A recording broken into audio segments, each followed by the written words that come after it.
Want to attend the legendary Thrivetime Show Business Workshop for free? Subscribe on iTunes, leave an objective review, and send us confirmation at info@thrivetimeshow.com to claim your tickets.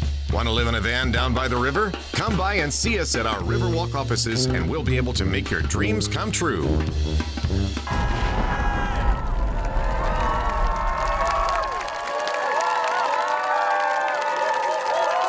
All right, Thrive Nation, welcome back to the Thrivetime Show on your radio and podcast download. And we're answering the question that was emailed to us from a Thriver who writes, what is the best practice for raising capital for a developer? And this was sent to us from a Thriver in the Dallas, Texas area. So I'm going to go through the steps for raising capital for a developer.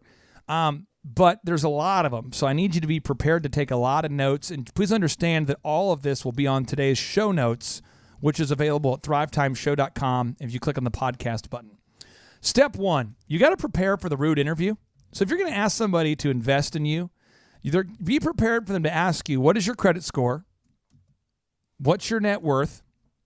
Let me look at your personal certified financial statement. And what is your collateral?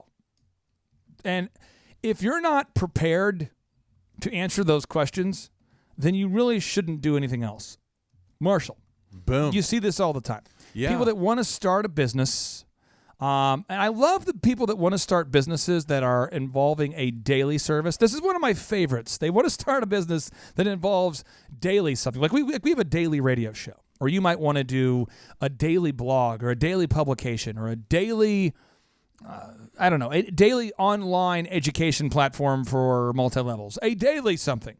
And when you want to do something daily, Marshall, you have to do it daily. Right. Oh my gosh. And consistency reveals integrity, and lack of consistency reveals a lack of integrity. And so you'll have people that'll say, I got this $1 million app, baby. I want to make, I just need you guys to fund the app because it's going to be huge. And if you ask them, okay, well, before I look at the app, I want to look at your credit score, your net worth, your personal certified financial statement, and your collateral, they usually run for the hills. And Marshall, why is that? Here's the big thing, is what is your collateral? Okay. What are you willing to put up as a guarantee for getting the money? Now, if you're unwilling to bet whatever it is, whether it's a home, whether it's assets in the business, if you're unwilling to do that, then you're not committed to this whole business idea. So as an example, with Thrive, every time I put in $1, Dr. Z matches the dollars. What's really cool is we don't have to put dollars in anymore.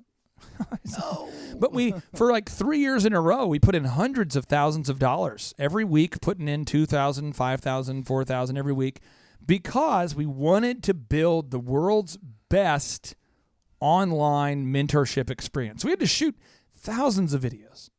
We've had to make tons of podcasts. We've had to do a lot of work.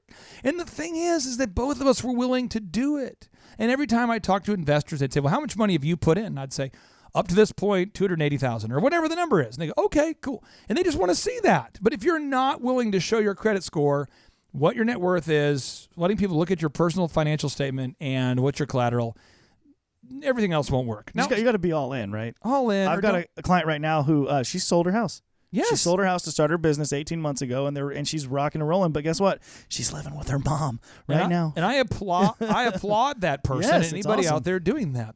Now, step 2 is you want to prepare the perfect pitch deck.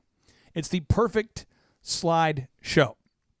A pitch deck is what they would call in the world of venture capital. It's called a pitch deck, but you'd call it in the rest of the world a business plan or a PowerPoint slideshow.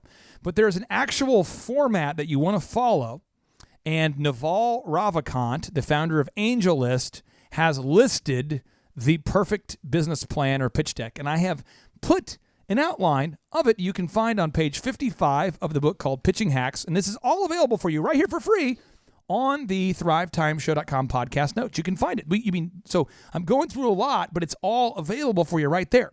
All right? So these are the steps. These are the things you need to have. Page number 1 needs to include your logo, your tagline, and your complete information. Now, if you don't have a logo a tagline or your complete information, then that's the point. They don't want to see your presentation.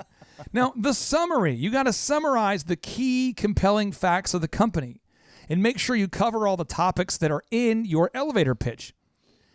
People that don't have a summary of their business with compelling facts, yet again, you shouldn't pitch and you're going to be rejected. Then, Marshall, you have to have a highlight of your team. Page 3, the team, and their past accomplishments of the team.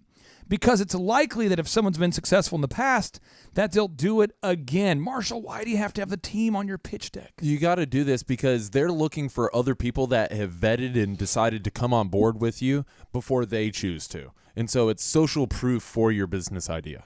In the problem, you've got to describe, step number 4, page number 4, you've got to describe the customer, the market, the problems that you address without getting into your product. Just emphasize the pain and the inability of the competitors to satisfy the need.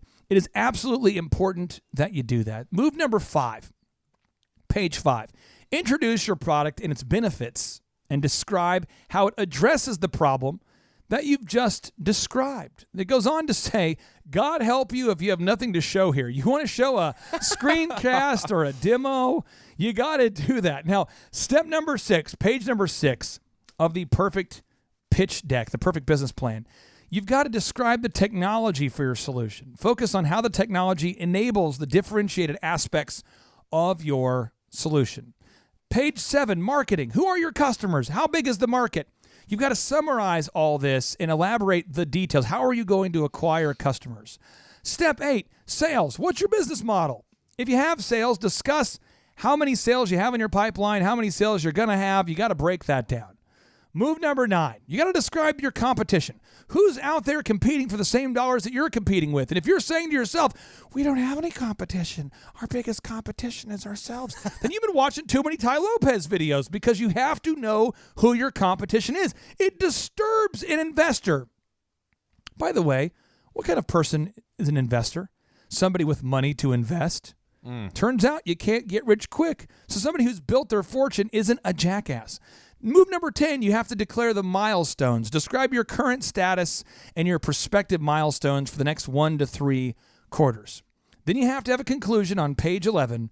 And on page 12, Marshall, you have to write about your financing, the dates, the amounts, and the sources of the money raised. How much money have you raised so far? It's so important that you put that all on the pitch deck. All the notes are available for you. If you go to thrivetimeshow.com and you click on the podcasts button, you can find the notes. But Marshall, why do you have to be that level of detailed if you're going to raise money? You got to have this level of detail because it requires you to think through the entirety of the business. What is the actual business? What is the problem that it is solving?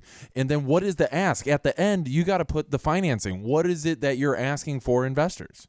I have never written a business plan that took me less than 40 hours to write. So it's going to take some time. 40 at least, because you have to write it, then edit it, then write it, then tweak it, then fact check it, then cite it, then assume you're wrong, run it by somebody, have an editor look at it. It has to be right or you will be rejected. And my friends at the Thrive Nation, that is how you raise capital for your business.